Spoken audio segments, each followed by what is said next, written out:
This is a safety issue. Fights in the hallways, injured kids, fed up parents. Videos like these highlight a growing problem in Iowa classrooms, violence by students against other students. And now both parents and school leaders say enough is enough. In our Back to School series tonight, KCCI's Amanda Rooker shows us what's being done to stop the violence. Steve, Stacey, it's the big question, what's being done? But first, we went through years of state records to find out just how many violent situations are happening right now in Iowa schools. And as classes start back up, parents are pleading for more action to keep their kids safe.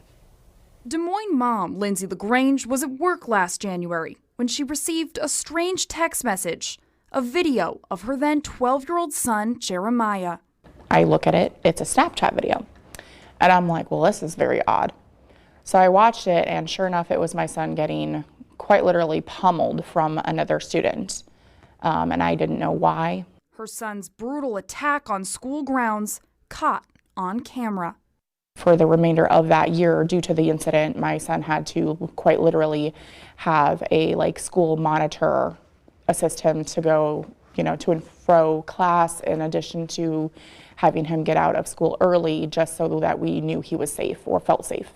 LaGrange took to social media, where she found parents across the state with similar experiences. A community she says no parent should have to be in.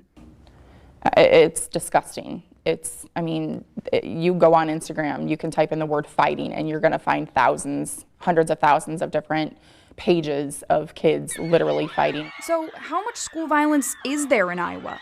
Data from the Iowa Department of Education shows that the number of kids removed from school for physical fighting, aggression, and situations involving weapons has gone up by thousands almost every year. From 2013 to 2019, the number of violent incidents at school nearly doubled. The numbers did go down over the two most recent school years, but the state says that's likely due to the pandemic and an error in data collection.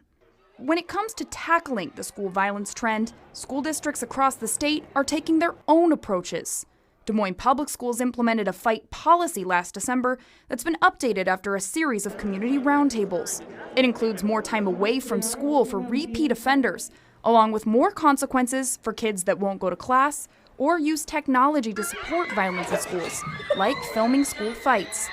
In Southeast Polk schools, all kids in K-8 have weekly bullying prevention sessions, and high schoolers have the Mentors in Violence Prevention program. The Ankeny School District received a Stop School Violence Prevention grant last March to, quote, help prevent acts of violence and ensure a positive school climate.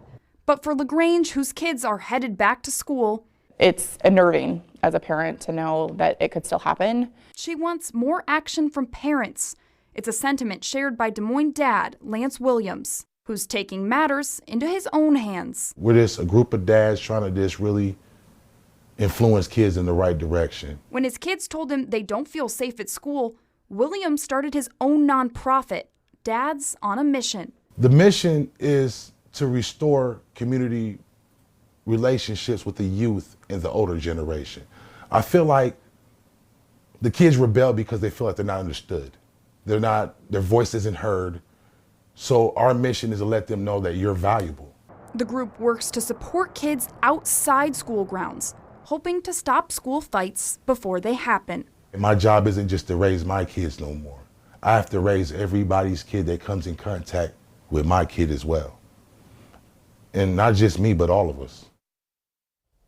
Now, the data that we included in that story only looks at situations that ended in suspension or expulsion. But thanks to a new law passed, schools are now required to report all incidents that report in property damage, injury, and assault. We'll have that new data and a new report upcoming November. Steve?